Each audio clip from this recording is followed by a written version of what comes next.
लगेगा नहीं कि क्या हुआ, मैं कहां भ्रष्ट हुआ। ऐसी जगह खड़े हो जाओगे कि जान भी नहीं पाओगे कि मैं कहां चढ़ रहा था। दोबारा उत्साह भी नहीं आ पाएगा।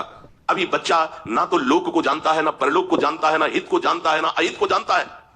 अभी उसका ब्रह्मचर्य किसी काम लायक नहीं हुआ और वो उतर गया व्यभिचार में। क्या होगा उसका जीवन? अगर आप वाणी में संयम में रहते हैं ना, और भजन करते हैं और सत्य बोलते हैं, तो आप जो बोलेंगे वही होगा। श्रवण इंद्री से गंदी बातें सुने, वाणी से गंदी बातें बोले, रस इंद्री से गंदा भोजन करें और सोचे ब्रह्मचर्य रह जाएंगे, तो बिल्कुल नहीं, कदापि नहीं। ब्रह्मचर्य कोई खिलवाड़ नहीं है। अब जो इस मार्ग पर, अध्यात्म मार्ग पर, आनंद मार्ग पर चलना चाहते हैं, तुमको एक इंद्री के संयम के लिए पांचों इंद्रियों पर संयम करना होगा, ज्ञान इंद्रियों पर। एक बात सुधारने के लिए, ब्रह्मचर्य का रक्षा तभी वो उपासक कर सकता है जब सर्वतोभाविन ब्रह्मचर्य होगा। एक जनेन्द्रीय की ब्रह्मचर्य की पुष्टता का जब आप लक्ष्य कर लोगे, तो उसकी पुष्टता के लिए आपको सर्वतोभाविन ब्रह्मचर्य धारण करना पड़ेगा। सर्वतोभाविन नेत्र का ब्रह्मचर्य, जो नेत्र किसी को भी देखकर भोग कामना कर लेते हैं, भोग बुद्धि से देखते हैं वस्तु को, व्यक्ति को, किसी को भी, ये नेत्र से व्यभिचार हो रहा है। इसलिए सावधान रहना चाहिए। जैसे नाटक, सिनेमा आदि हैं, वहां तो जान रहे हो चित्र हैं, पर उनमें जो अभिनय करने वाले जन हैं वो तो संसारी जन ही है ना। उनका पहनावा, ओढ़ावा, हाव भाव, अंग प्रत्यंग, अगर आप भगवत भाव से युक्त है तो संपूर्ण सृष्टि में कहीं भी दृष्टि जाए अपने प्रभु की भावना होती है। पर वहां तक पहुंचने के लिए आपको त्यागना होगा ना।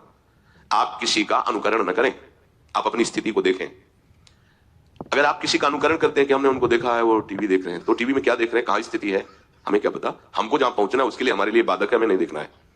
अगर आप माना कि कोई नाटक ही देख रहे हैं, कोई ऐसे सीरियल ही देख रहे हैं, तो उसमें अभिनय करने वाले तो संसारी भोगी पुरुष ही है ना। आप कोई त्यागी जितेंद्रीय महात्मा को थोड़ी देख रहे हैं। तो उस देखने में तन्मयता आती है, जिसको हम देखते हैं उस पर हम आसक्त होते हैं, तभी तो उसका सुख दुख अनुभव होता है। देखो कोई ऐसी रोने वाली सीन आए तो रोना जाएगा, हंसने वाली आ जाए तो हंसना आ जाएगा, ऐसे तो उसका प्रभाव हम पर पड़ रहा है ना। तो हम किसी के अभिनय करने वाले के अंग प्रत्यंग को देख रहे हैं और कामुक होकर कोई काम चेष्टा कर रहा है या कोई ऐसा, वो सारा का सारा मन कवर कर रहा है आपका, और एकांत होते ही फिर जो मन अपना मनमानी करवाएगा, आप नहीं सह पाएंगे। इसलिए नेत्र का ब्रह्मचर्य सबसे पहले शुरू कीजिए। आपको वो चीज नहीं देखनी, वो बात नहीं पढ़नी, वो दृश्य नहीं। श्रीमद् भागवत में वर्णन है, कोई पशु पक्षी भी मैथुन कर रहा हो, अचानक दृष्टि गई तो मानसिक प्रणाम करके दोबारा दृष्टि नहीं जानी चाहिए।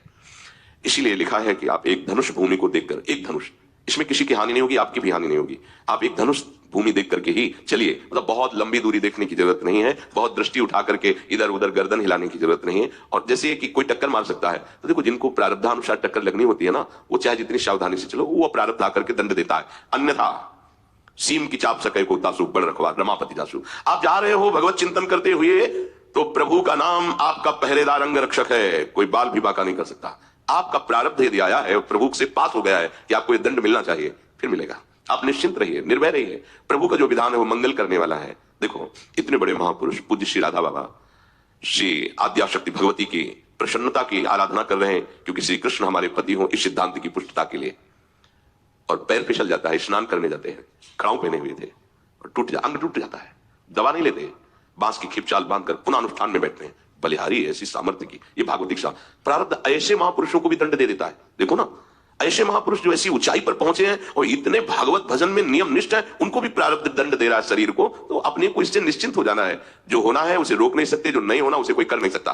अपने आराध्य देव के चिंतन में ज्यादा नेत्रों को इधर उधर दौड़ाने की जरूरत नहीं है। नेत्र का ब्रह्मचर्य, फिर वाणी का ब्रह्मचर्य, बहुत बड़ा प्रभाव पड़ता है इससे। यदि आप जबान से अश्लील बातें, गंदी बातें, कामुक बातें करेंगे तो आप ब्रह्मचर्य रह ही नहीं सकते। अगर आप वाणी से परस्पर शरीर आकर्षण वाली बातें करेंगे, बट उसको देखा तुमने क्या, बस आप गए। चाहे वो स्त्री शरीरधारी साधक हो या पुरुष शरीरधारी, परस्पर आकर्षण संबंधी यदि वाणी खुली आपकी, तो वाणी के व्यभिचार से आपका जनेन्द्रिय का व्यभिचार प्रारंभ हो जाएगा। आप रोक नहीं सकते, नहीं रोक सकते। इसलिए वाणी से भी कोई ऐसी वार्ता ना कीजिए जिससे आपके अंदर काम वेदना बढ़े।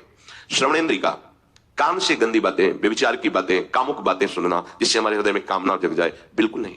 भले वो किसी को लेकर टीका टिप्पणी की जा रही हो, देखो वो साधक है, उसको हमने देखा वहां ऐसे देख रहा था, वैसे कर रहा था, वो तो आपको समझ में आ रहा है कि किसी साधक की बात करें, वो तुम्हारे नाश के लिए उपाय कर रहे हैं जो आपको ऐसी बात बता रहे हैं। क्यों? क्योंकि आप भी तो साधक हैं। श्रवणेन्द्रिय का व्यभिचार हो रहा है। आराध्य देव के सिवा और कोई बात कान से सुनना उसे व्यभिचार कहते हैं। इसलिए महाप्रभु कहते श्रवण फूटो जो अनु सुनो। ऐसा हमारा अगर कान कुछ और सुने तो फूट जाए, नेत्र कुछ और देखे तो ये नेत्र नष्ट हो जाए, वाणी कुछ और। हमारी श्रवणेन्द्रिय का व्यभिचार नहीं होना चाहिए।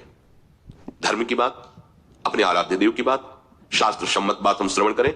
अन्यथा अगर कोई ऐसा मित्र है या हमारा साथ में रहने वाला है, कोई किसी भी साधक की को लेकर बात कर रहा है, तो भी हमें कान में उंगली डाले नहीं। हम कोई ईश्वर थोड़ी कि हम किसी को संभाल लेंगे, हम अपने को नहीं संभाल पा रहे, हमारे सामने किसी की बात मत करो। ऐसी करना है तो प्रभु की चर्चा करो, अन्यथा मत करो। तो अगर आप श्रवणेन्द्रिय का ब्रह्मचर्य, वाकेंद्रिय का ब्रह्मचर्य, नेत्रेंद्रिय का ब्रह्मचर्य और त्वगेंद्रिय का ब्रह्मचर्य, अनावश्यक किसी को स्पर्श मत करो। परस्पर विरोधी शरीर को तो भूल कर मत करो। विरोधी शरीर जैसे हमारा पुरुष शरीर है,